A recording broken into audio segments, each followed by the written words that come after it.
You always got to be open to learning. You can learn a lot of what to do, but you can also learn a lot of what not to do. And, you got to be a student of life, man, a student of the game. It becomes so important.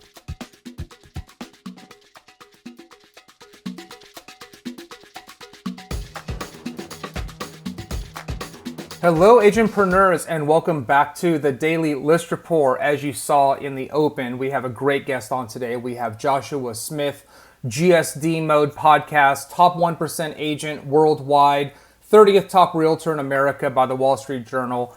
Lots of really cool stuff. I'm really excited to have this conversation today. A couple things real quick. First is his YouTube page. Definitely go here to his channel and subscribe. He's got some really great content. Posts a ton of content, actually. Also on Instagram, it's Joshua Smith GSD. All these links are below. And last thing we're going to talk a bit about this today is his podcast, GSD Mode. You can get it on wherever you get your podcasts, right? So go ahead and check it out and search for it, and you should be able to find it. Of course, while you're here, please consider subscribing to this channel. Thank you so much for your support. Click that little bell so you're notified of all future episodes. All right, without further ado, let's bring Josh on. Josh, welcome to the show. Yeah, hey, thanks for having me, man. I'm stoked and honored to be here.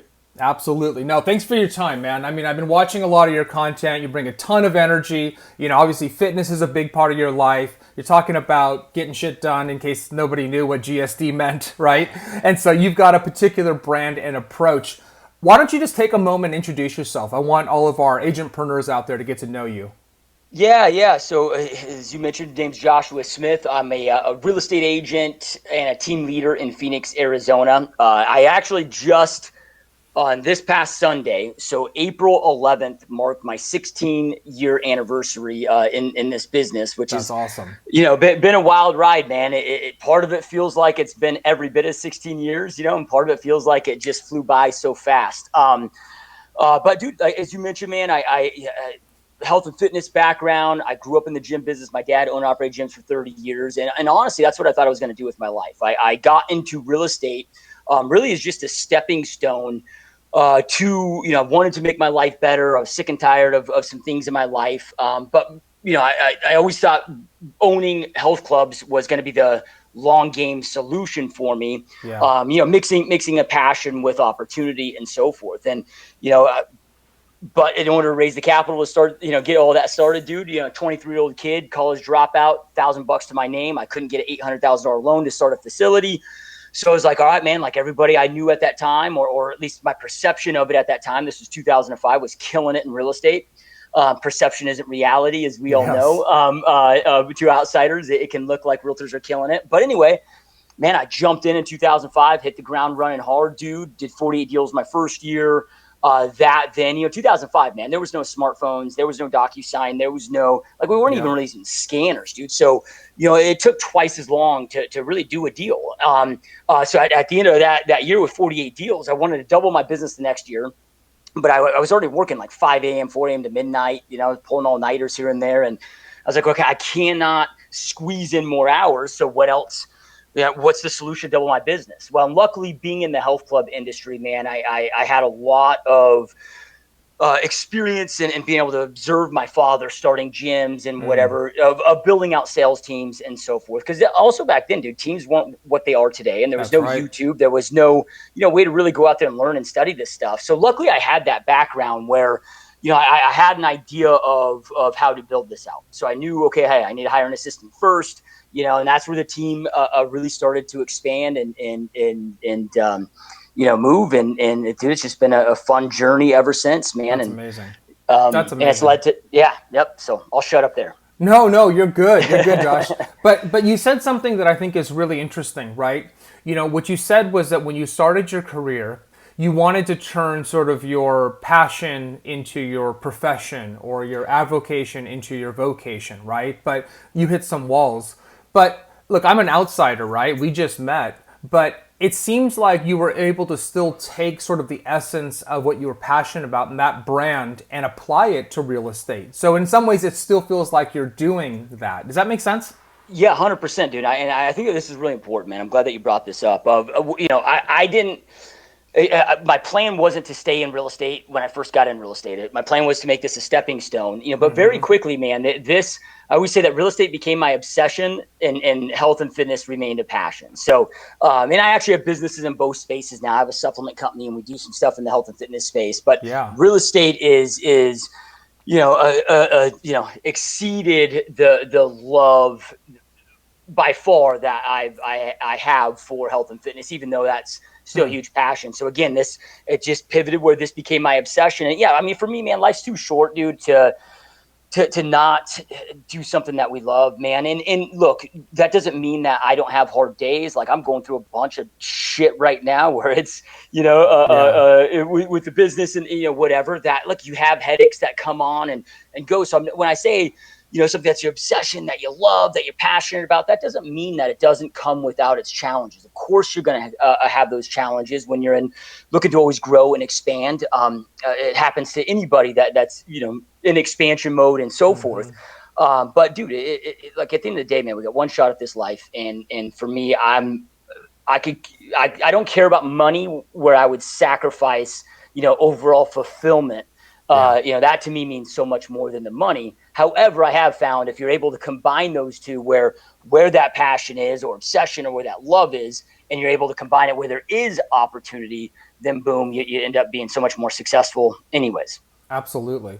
And Josh, like, I've talked about this ad nauseum on this show at this point, right? But I've spoken to, professional surfers turned real estate agents, or professional whatever turned real estate agents. And it can be a big part of your brand, right? There's a certain group of people, right? If we're being honest, Josh, there's some people watching right now who are like, yeah, I can't learn from this guy. Not because you don't have anything good to say, right? But because for whatever reason they have a particular bias. But there's a lot of people watching right now who are like, I want to be that guy, right? I want to be like him. And so I think that's what's so important as we define what our brand is and how we approach this business, right? Is to just be authentically ourselves. Yeah, 100%. And look, you guys, you cannot worry about the people that, like, as you said, okay, some people might see me. And I think what's important is, like, look, dude, when it comes to a brand standpoint, when I was personally in production working with buyers and sellers, I wasn't rocking GSD Mode shirts, and like none of my clients even knew I had tattoos. I always dressed the part, dressed professionally. Right. Now today, my job is I'm a full-time CEO of my team. I don't work with the clientele. So, but anyway, with that, you can't worry about the people that, I mean, if anybody is so small-minded to not take on and soak in a learning experience based on a preconceived judgment of another person, without taking the time to get to know them and understand, their journey and where they come from, that's somebody that's never going to create success anyway. And that's like, right. You can't let that stuff get you down. You guys, like, look, I have learned as much from homeless people than I have in some of the top mastermind rooms where I paid 50 grand to be in that room. Right. So you can learn from anybody, everybody, and their experience. And maybe that's not always the case, but you always got to be open to learning. You can learn a lot of what to do, but you can also learn a lot of what not to do. And, you got to be a student of life, man, a student of the game. It becomes so important. Absolutely. No, that's really well said, Josh. Appreciate that. I don't want to gloss over this because you said something that, some people watching right now kind of fell out of their seat, right? They're like, you did 48 deals in your first year. That's insane. How do you do 48 deals in your first year as an agent? Yeah. So, all right. So a couple things. Now, first off, you guys got to understand that I had I grew up in sales, right? I started working for my dad at 11, and that was like cleaning equipment. But at the age of 14, I got into selling memberships, and that led into other managing sales teams and so forth. So I had a lot of sales experience, which 100% helps. I think so many people they get into a new industry. I see this so often on my team where they try to reinvent themselves or think it's got to be totally different over here. I'm like, look, dude, it's just a different product that you're potentially selling. Right? The things that led you to success in other aspects of your life, your past career, you got to be able to connect those dots because they will, if you plug into them, help you create success over here. So I did have, I guess you can look at it of a decade or close to a decade of preparation before jumping into this business, right? So a lot of sales experience. So, like going out there and pounding the pavement, going out there and, dialing and handling objections. Like none of that was new to me. None of that, like I didn't, and I enjoyed it. Right. So it wasn't even, so there's a little bit of a skill set thing there. But the other thing I always tell people too is like, look, I had just moved from Michigan to Arizona, so 2,000 miles away from where I grew up. I knew nobody, and I was broke. I didn't have any money, didn't know anybody. I didn't have a sphere of influence, and whatever. So there were some other things I was up against that others. We always have. Maybe advantages and disadvantages of our situation, but we got to identify what those are and play to those advantages, right? And then from there, man, it was really mentally. I was at a point in my life where I was sick and tired of just feeling like a fucking loser, man. I was, really depressed and when you broke it down, I wasn't making, even though, I was in these sales jobs, dude, there's no money in that industry until you become an owner or, and so forth. So I broke it down, dude. I was making, like 30 grand a year. So I was sick and tired of being broke. I was sick and I was just at that point where I was just ready to do whatever it took. The other thing I always tell people too is, you got to be careful to compare situations, right? Like don't compare your journey to somebody else's journey. And what I mean by that is I was 23 years old. I was engaged, not married, but I was engaged. We didn't have kids yet. Right. So look, I could work 7 days a week, 10, 12, 14-hour days. And that was okay. Now at the age of 39 with, married and three kids, I probably wouldn't make those, same sacrifices, and I'd probably grow it a little bit slower. So, I didn't have to miss out those important years with them. Right. So, it was a timing thing. It was a mental thing. So what I mean by that is I was at a place where I could put in the work. Then from there, I was at a mental standpoint where I was willing to do whatever it fucking took to go out there and succeed. Mm-hmm. I always get asked, because I got my first client in my first 4 days and ended up closing because they were a cash deal and closing in the first 30 days of the business. And, but I tell people, man, I did an open house every single day for those first 4 days and ongoing. So I did as many open houses in my first 4 days as most agents usually do in their first several months, right? Mm-hmm. So the other element to that is I had a plan, dude. As I was going through real estate school, and once I made the decision I was going to go down this, I every second that I wasn't working at my other job or that I wasn't in real estate school, I was studying, what top producing real estate agents were doing. I was studying and, picking any brains that I possibly could, taking people out to lunch, picking their brain.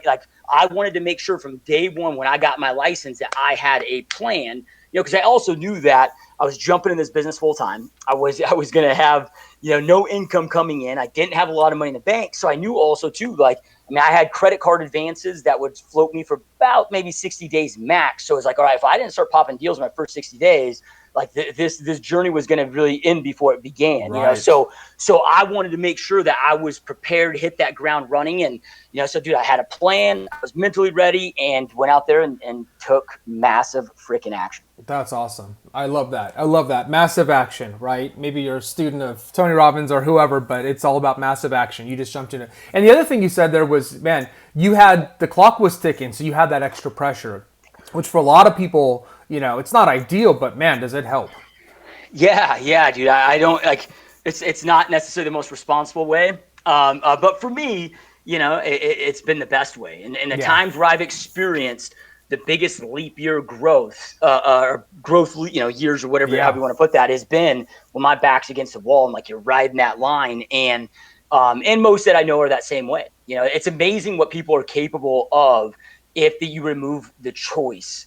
You don't have a choice to succeed. You have to go out there and succeed. And you put them in that situation. It's amazing what people are capable of, much more than they think they are. So true. Look, it's not ideal, as you said. I've started multiple technology companies, including this one. And there have been times in my life as a founder where I didn't know how we were going to make payroll, right? And, those things force you to think with incredible clarity, take the right action, and you solve the problems. It's amazing. Josh, let's talk a little bit about your podcast, right? So, was this something that you always wanted to do? Why did you start it? Talk a little bit about the podcast. Yeah, I didn't, it wasn't dude, everything I've done hasn't been planned, right? Like I was saying, get into real estate was supposed to be a stepping stone.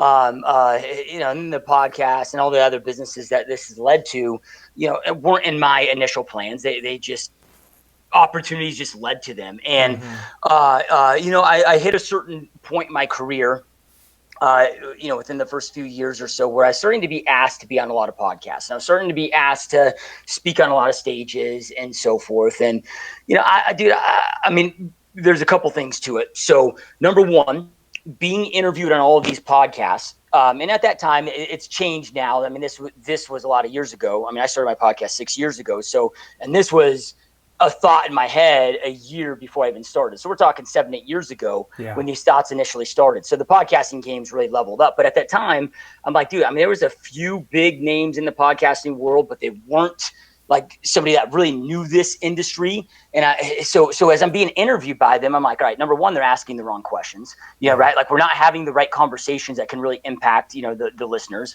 Number two, it's just like, all right, like I always felt like I was on, I don't know, like Fox News and being interrupted every second. And you can't, I'm like, why ask me the question if you can, right? Like, so in my head, I'm like, okay, I could do it better, right? And deliver better information out there. But then, the second component to it of like I love to learn, man. I am a student hardcore, and just having the ability from a selfish level, I'm like, look, dude, this is probably one of the best ways for me to expand my knowledge of, being able to go out there and pick the brains of anybody and everybody that, no, I shouldn't say like, I mean, I have to agree to come on the show, but no, I know what you mean. Look, we have that in common, Josh. We have that in common. That's what I get to do on this show is I get to learn every day and talk to really cool people. Yep. Yeah. So it's there's a huge selfish component of it with that. And then there's the fulfillment component, man. And I don't know why this is necessarily needed or whatever, but it just is what it is, at least for me, of, man, it just makes me feel really good of seeing the information that's being delivered, and the impact that it's making, on others, and seeing those, couple dozen messages every single day from our several 100,000 monthly listeners, of how specific podcasts have impacted their life. And it just makes me happy seeing those messages every day, man. So there's a lot of 100%. Yeah, Josh, I got a message a couple months ago now from someone who watched one of the shows, and she was like, I was ready to quit the business. I didn't want to. I was ready to quit, and now I'm going to give it another go. It's those messages, that impact is, I think, what motivates you. It's certainly what motivates me is impact. Yep. Josh, this podcast for you, does it generate business? Is this a source of leads for you? Talk a little bit about the impact beyond the, how it makes us feel good, right? And giving back. What has it done for your business? Yeah, 100%, man. I mean, and look, when I set out for the podcast, I didn't know how it was going to generate business or how it was going to lead to anything. But I knew that it would. I didn't know exactly what it would do, but I had faith and confidence that it would lead to something bigger. And it has, man. It hands down has been the best thing I've ever friggin' done when it comes to business in that expansion of. And there's a few things of why to that I'll break into. But number one is the connections that you make. I'll tell you guys, like, and this is something you can't put a price tag on, and something that you can't really necessarily add. You can't see on a P&L. But it's always been one of my goals to make sure that, okay, I want to build this thing up right here as much as I possibly can, with the right connections, meaning that any problem I come up against, like, boom, in here, all I got to do is, okay, like, who is the right person that can help me solve this problem? And I have a relationship with them where they'll accept my call and they're willing to give me advice and help me out, right? So it's like, whatever problem I face, man, boom, it's in here. And that's, that's your network, man. And networks get talked a lot about, but everybody is typically thinking about business gain from those networks, versus, all right, that network of knowledge, man. It's like, I've got a lot of people in there that have some extremely high net worths, and at no point is my mind ever thinking of, okay, I need to have a relationship with this person, have them in this phone because of, in case I need them to invest in something, right? Or get business out of it. It's like, no, dude, I want access to their brain up here and have that relationship and have that friendship. And, this podcast has done that, man. I mean, it's led to so many deep relationships that I would never have had without it. It's led to other business partnerships, and again, things that that component is the component that is, in my opinion, in my experience, the most powerful part. That again, it can't be broken down on a P&L so I think whatever. it's really interesting, Josh. Yeah, no, it makes sense, right? I think of it, I think in a similar way. I've made a lot of friendships, even I've only been doing the show for a year, right? We're only our first year into this, and I've met a ton of amazing people, right? And it's been really helpful to be able to call on them from time to time when we have new products we want to talk about or whatever. And I've heard that also, Josh, from a lot of other people who do, whether it's a podcast or a YouTube channel or whatever, or even just engaging people on Instagram, is there's a community here. And I think we all kind of keep each other accountable. We look at what each other is doing. We learn from that. And I think it's a great community that forms as a result of that. Yeah, 100%, man. There's a great book out there. I can't remember who wrote it, but it's called "Dig Your Well Before You're Thirsty." And I mean, it's just planting those deep relationships. And it's so important, man. So then from there, so then when it comes to, look, again, in the initially, I didn't know how I was going to lead the business, but I know throughout my years of business is one of the most important things is, dude, like people, you have to have that awareness. People have to know who you are. You got to have that awareness. You got to be able to capture their mind share. You got to have them thinking about you, aware of you. If you look at, let's just speak specific to the real estate business, right? The real estate game at the highest level is to get people to know you, like you, trust you, be aware of what you do for a living. And as long as you follow up frequently, keep your message in front of them frequently, and so forth, your business continues to grow and expand. All right. So how do I get more people to have awareness of me, get them to know me and like me and trust me? Because look, you can only do so much one-to-one. Right. Yes. So podcast allows you a platform to do one-to-many. It allows you to develop that same connection, as you would one-to-one, but on a one-to-many level. Like we're average 200,000 monthly listens, views, downloads, however you want to classify that in the podcast. I could not have 200,000 conversations on a monthly basis and develop those connections. And to the point where, and this was kind of an adjustment for me, because dude, like I sit behind a freaking computer all day, behind a screen, and I'm, doing these. Like it doesn't feel like, I don't know. It doesn't. So anyway, though, where I'm going with that is, then you go on, let's just say I'm at a guest speaker at an event, and, you got this line of people wanting to come meet you and shake your hand and take pictures with you. And, people will come up to me like they're shaking because they're like so nervous to meet me. It's so weird, isn't it? It's so weird. So in their mind, it's like you're somewhat of maybe a celebrity, if you want to put it that way. I mean, it took a little bit of adjustment, and I treat that as a massive honor. But these are strangers. These are people that, and when I say strangers, we hadn't met before that moment, but they felt like they knew me, right? They had that know, like, trust component.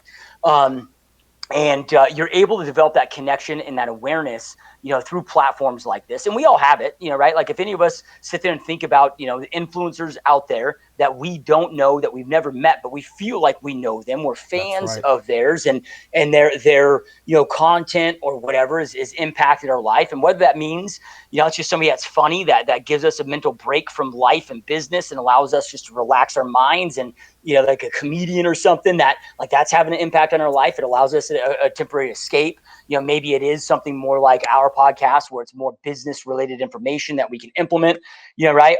So it becomes massive with that. Now, then from there, you've got to structure it in a way. It's not enough to just have the awareness. Like you have to structure it in such a way of being intentional, to go out there and lead the business. One of the issues with all the different social media platforms, if we were to classify podcasting and social media and so forth, is look, you don't own that list. You don't own those listeners. You don't own, what I mean by that is, of course, we don't own any of them, but it's like, goal number one is, okay, I want to get them in my email list, right? Like, so I can control the conversation. I look at it as my different worlds. It's like, okay, I want to get in my podcasting world. I want to get them into my actual, social media world. So your Facebook, Instagram, and so forth. I want to get them into my CRM world, right, into my email list, so I can then, hit with multi-channel.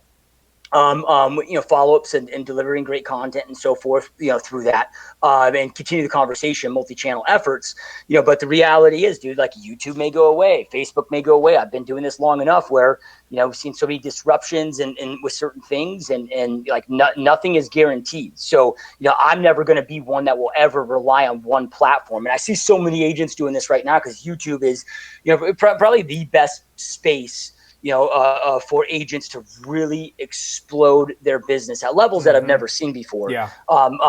Through creating YouTube videos on their own channels. We're talking organic, not paid. Absolutely. Right. But what I'm seeing most of them do is like they're not taking that content and then repurposing it, creating blogs on their website out of it. They're not like they're just all in on this one platform where, and now we're amongst the time of massive censorship, dude. Look how many people have got their YouTube channels shut down in the last, 12 months or whatever. We're now in this thing where censorship is we can now, like, I never could really wrap my head around how like China controlled the media and what people saw that lived in that country. I'm like, how does that even happen?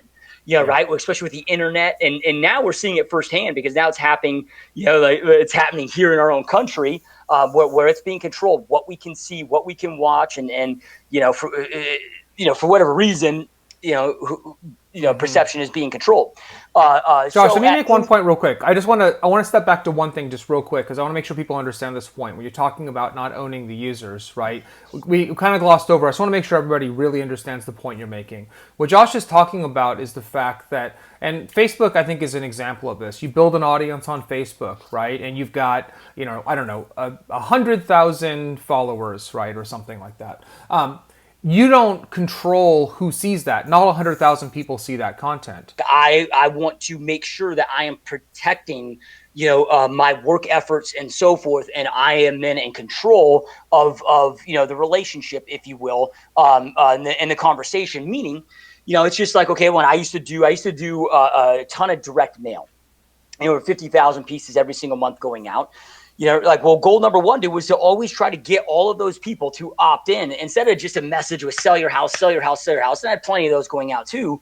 But then I also had very intentional, messages going out of, value add things to be able to capture their information. So I could communicate with them through email, through text, through phone calls, and other ways than just the mail, right? So then we can have a multi-channel follow-up approach, and that becomes really important. So you want to make sure that you're getting them into your own list, AKA your CRM. And then from there, and you got to be creative with ways of doing that, right? Like, offering them lead magnets and so forth. So example with my podcast, because my podcast is, I'm in the role now of recruiting agents, right? So it's either, recruiting agents to my real estate company, recruiting agents to my coaching company, recruiting agents to my real estate software, right? So either way, it's like, I'm not in the business of work with buyers and sellers anymore. That's my agent's job, right? So for me, it's like, okay, well, what are things that I can entice agents with on my podcast that they want to go in and opt in with, like they would go in and exchange that information. Because all a lead is something of a human being that you've given something of value for in exchange for their contact information. Well, I got to make sure it's enough value that they're willing to go out of their busy day, go to this website, go do all of that. Plus, we all know that typically when we opt in anything, we're going to get bombarded with some other messages and so forth, right? So let me actually grab this because I'll be able to pull this up here. Yeah. Sorry, my studio, my business, I'm remodeling my whole office right now. So I'm at my home office temporarily now. Yeah. All right, so like I just went and wrote, okay, like this is a 100-page book.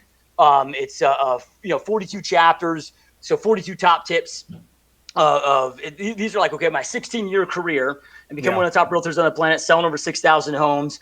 These are my 42 top tips that I could give any realtor out there.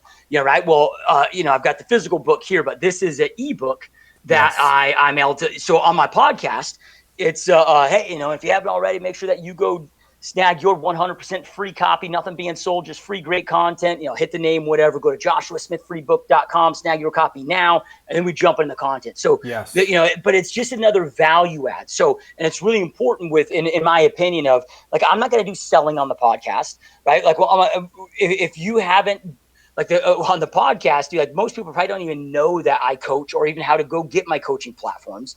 On that's just the give, man. That's just the value. Right. But then I drive them into so that whole piece is for awareness and connection. Yeah, right. So I'm looking, that's for like cold traffic, if you will, to warm them up. Then once they become warm traffic, then I'm hitting them with other avenues still of more value, more in-depth trainings, online master classes, and so forth, that then lead into, other opportunities. Yeah, absolutely. No, that's amazing. I appreciate you sharing all of that, Josh. Last question, we can wrap up for today, is what is your advice to an agent watching right now and they're saying, I want to do this. I don't know how to get started, but I want to do this. Do you have to be a certain kind of person, in your opinion? Can anybody do this? Talk about those on the fence about starting a podcast. Yeah. I mean, it's very easy to do. First of all, like, you don't have to have any technical knowledge. You guys, like, I use Zoom.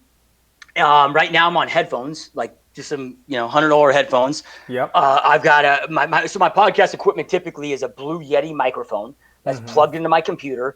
When I first started this, man, I had fancy microphones, I had fancy amplifiers, and then I was hiring all these people that to run it, operate it, and dude, I just wanted to simplify it. And so I use Zoom, a Blue Yeti microphone, and then I use a Logitech Brio HD camera. So, between the microphone, the camera, it's a few $100. We should all have Zoom anyway, because you guys should all be, offering virtual buyer and listing presentations as part of your services anyway. Now, Zoom, when you record those videos, automatically will splinter it off into audio and video. And there's other platforms out there too, that can multi-stream onto different, platforms and so forth. So I'm not saying that Zoom's the best. I'm just sharing that's what I currently use. It's really good advice. It's a very good point. It is something that everybody already has. And you're right. If you hit record, it does split the audio out, so you don't have to worry about, breaking the audio out of the video. So it's actually a really good tip. And then if you need to chop anything up, you can go to Fiverr, Fiverr.com. You can have somebody that can chop it up, edit, cut it, whatever for under $20. So it's extremely inexpensive. Like, I do not know how to edit video. Never edited video in my life. I don't know how to edit audio. I don't know any of that stuff. Right? Like, you can send it to Fiverr, outsource it. Then so I'll put it on the video on YouTube. So same content, video on YouTube. Then I go out there and I take the audio and I use a company called Libsyn. So Libsyn, like, think of Libsyn as like, how when we put a listing on the MLS and then it automatically syndicates to all, like, Zillow, Realtor.com, and so forth. Well, Libsyn does that with all, with iTunes, Stitcher, Google Play, Spotify. So like, I just upload it to Libsyn and then boom, it puts it everywhere, like all over, right? So it's a very quick, easy process. So from a technical aspect and a cost aspect, like, it's not hard and it's not expensive. Then from there, it's just a matter of getting started and doing your due diligence. And, what I would recommend is, like, what is the podcast style that makes sense for you? Meaning, everything should be around who your ideal client is, and the experience and the information that your ideal client wants. Like, if you want to go out there and absolutely murder it and crush it with lead generation, like, you got to be very clear. Okay, who is my ideal client? And then, okay, well, so who's my ideal client? What are the demographics? What are the psychographics? Now, none of that might all make sense to you, but you can go out there and Google it. It's marketing 101 that for whatever reason is never taught in real estate. But then from there, okay, where are they congregating?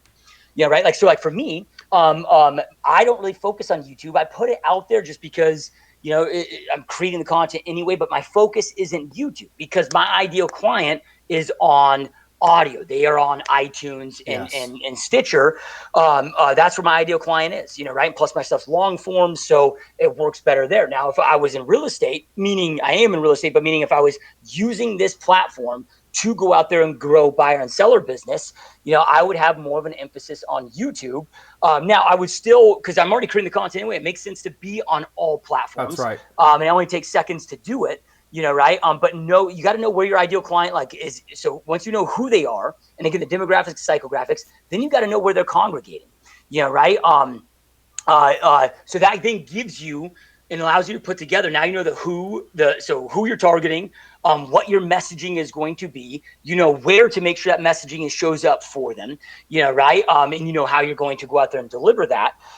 But then every piece of content that you do, every piece of content that you create, whether it's like podcasts aren't just interviews, right? This can be I do the interviews more because it's, I enjoy them and it's for me learning. Yep. The ones that aren't my interviews are 10 times more powerful. I get 10 times more response, downloads, engagement, where it's just me talking about how-tos or tips or whatever.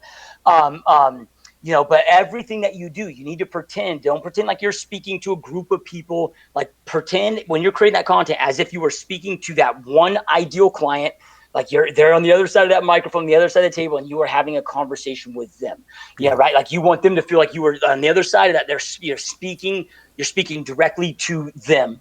Yeah. Right. And then, there's a lot that goes into it as far as call to actions. But look, the biggest thing, you guys, is just get started, because it's probably going to take you 30, 40, 50, of releases of these, before you really start to get into your rhythm. Now, here's the cool part about it. That first 30, 40, 50 of them, nobody's really going to fucking see them anyway. Yeah, exactly. Because we all, like my whole channel was like this about the first year, and then it was just like hockey stick, right? So that's the blessing, is it allows you to get those reps in, and you'll get more comfortable, you become more natural, and to figure out what that rhythm is with it. But yeah, that's great. It's great. It's great advice, Josh. I think, how you just simplified it. It doesn't take a lot of technology. It doesn't take a lot of equipment. Don't let that get in the way. Identify your audience, all of those things. I think it's really great advice. And then, importantly, as you said, decide where your audience is, right? And that will allow you to pick the platform you're optimizing for. And then you can push it out on other platforms, but you're creating content for one particular audience, for one particular market. That's great advice. Josh, thanks so much for joining me today, for sharing all of your knowledge. It's been fantastic. I can't tell you how much I appreciate it. Yeah, it's been an honor. Thanks for having me. Absolutely. I hope we can have you back on real soon. Yep, anytime. All right, agentpreneurs, there you go. There's Josh Smith. Again, podcast links below, everything below. GSD Mode. It's a really great podcast. There's really great content. You can find him all over the place. I think some really practical tips actually on how to get started and how to figure out who your audience is, and a lot to learn from him, quite frankly. So that's it for today. Until tomorrow, be safe, be healthy, be happy. Get after it. Consider starting something like this. Take these tips and put them into practice. And as Josh said, massive action. We'll see you soon. Bye.